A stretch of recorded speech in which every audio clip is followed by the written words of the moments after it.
C'est devant les présidents des partis politiques ou représentants de l'opposition, société civile, que le professeur Albert Ondorosa, ancien candidat à la présidence et économiste, a animé une énième conférence de presse dans un hôtel du 2e arrondissement de Libreville ayant pour articulation analyse et décryptage de la situation socio-politique et les accords néocolonialistes le 28 février 2023 à la veille de World Forest Summit. Davantage les Gabonais sur les questions qui m'apparaissent essentielles, mais qui prêtent toujours à confusion, tant sont nombreux ceux d'entre eux qui se laissent perturber par les discours fallacieux du pouvoir, surtout que pendant ce temps, d'autres acteurs, alliés objectifs et subjectifs du même pouvoir, entretiennent des débats stériles et autres manœuvres sordides et dilatoires. Chers compatriotes, les élections présidentielles, législatives et locales auront bien lieu dans les délais constitutionnels. Reste juste au pouvoir à en fixer les dates, c'est de son ressort, pouvoir réglementaire. À cet égard, nous ne devons nullement nous tromper d'enjeu ni de cible. Nous devons en permanence avoir à l'esprit deux grandes préoccupations qui se ramènent à deux questionnements qui, du reste, constituent les grands astres du présent propos introductif. Comment nous soustraire les distractions du pouvoir et de ses alliés? Comment nous focaliser sur les vrais enjeux de la prochaine élection présidentielle?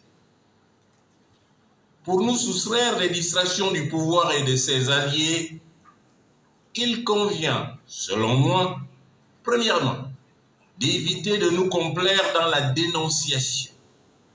Deuxièmement, de nous démarquer de tous les débats inopportuns. Chers compatriotes, la dénonciation, qui est chose facile, n'est pas une fin en soi, car au-delà, il faut bien envisager autre chose. Certes, de nombreuses prises de position, des révélations et autres dénonciations faites par nos compatriotes ont confondu à bien des occasions le pouvoir actuel et fortement infléchi ces tendances répressives et dictatoriales. Mais au-delà, il faut inexorablement envisager la sortie de crise, le redressement de notre pays et surtout le soulagement de la souffrance et de la misère de nos populations. La libération de notre pays ne saurait se limiter et se suffire à la dénonciation dont tout le monde connaît les limites. Il s'agit surtout de poser un ensemble d'actes en continu et de manière résolue en termes de solutions efficaces aux problèmes existentiels auxquels les Gabonais sont confrontés. Le problème de la France-Afrique est d'autant plus important qu'il détermine l'avenir de l'Afrique francophone en général et celui du Gabon, notre pays, en particulier. Cependant, il ne faut céder ni au populisme de nombreux compatriotes, ni aux continuelles récriminations des afro-pessimistes. Aussi devrait-il être traité avec tact, lucidité et sagesse, et non avec légèreté et passion. Permettez-moi alors de revenir largement sur mon intervention du samedi 9 juillet 2022 à Paris, lors d'un échange fructueux avec la crème de la diaspora gabonaise en Europe. Ainsi que je l'ai indiqué à cette occasion, j'analyse le problème de la France et partant de la France-Afrique en homme libre et mûr, eu égard à la longue histoire de nos relations avec ce pays et aux problèmes que rencontre notre pays, notamment ceux liés à son développement, tels que je les comprends et pense qu'ils devraient être réglés pour le plus grand bien de nos populations, autrement dit, sans heurts ni fracas, sans bluff, sans duperie, sans duplicité ni surenchère. Interroger à cette occasion de la manière suivante. Que voulons-nous exactement, nous autres Gabonais?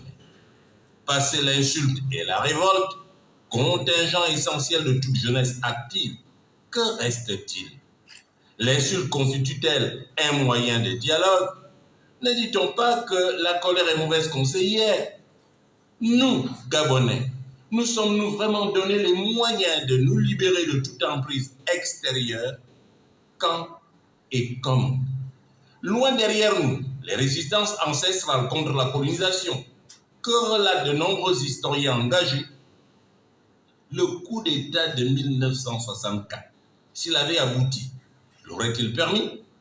Rien n'est non moins sûr au regard de la situation des pays africains francophones où les coups d'État ont réussi.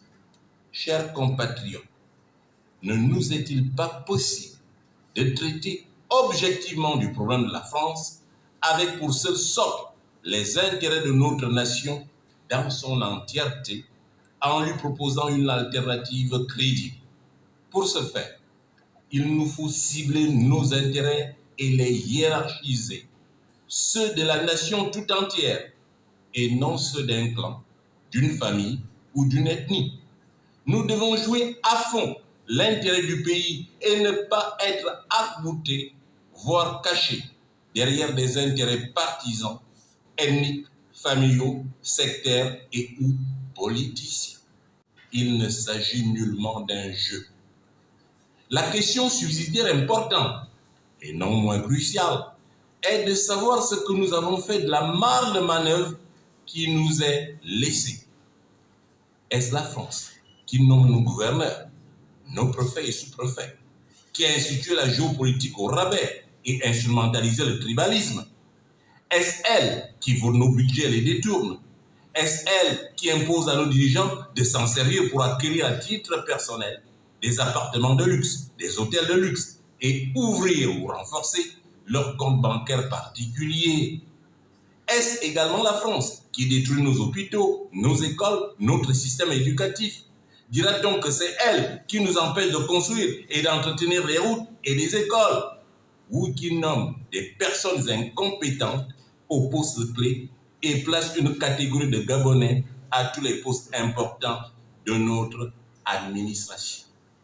Chers compatriotes, la réponse sans fioriture ni détour à toutes les questions posées ci-dessus invite nécessairement à revoir sereinement notre copie, à adapter notre discours et à revisiter notre mode opératoire.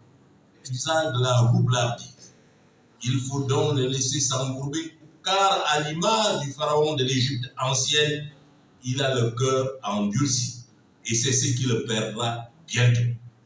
Personnellement, je n'attendais pas autre chose d'un processus mis en place par la mafia au pouvoir. Chers compatriotes, même si les conditions de la manipulation électorale sont toujours réunies, le pouvoir, ainsi que je l'ai dit plus haut, a toujours perdu les élections. Que le scrutin soit à un tour ou à deux tours. Nous devons donc plutôt capitaliser l'évolution de la situation depuis le dernier hold-up qui a vu l'ensemble des acteurs impliqués dans la vie politique au Gabon, population, diaspora, communauté internationale, opérateurs économiques, etc., rejeter progressivement les bons mots. Et un compte a été ouvert et toutes les dispositions sont prises. Je lance dès aujourd'hui une souscription nationale pour que le peuple gabonais lui-même se donne les moyens de libérer son pays de l'emprise du pouvoir actuel. Tous les partisans du changement sont invités à y contribuer, chacun à concurrence de ses moyens.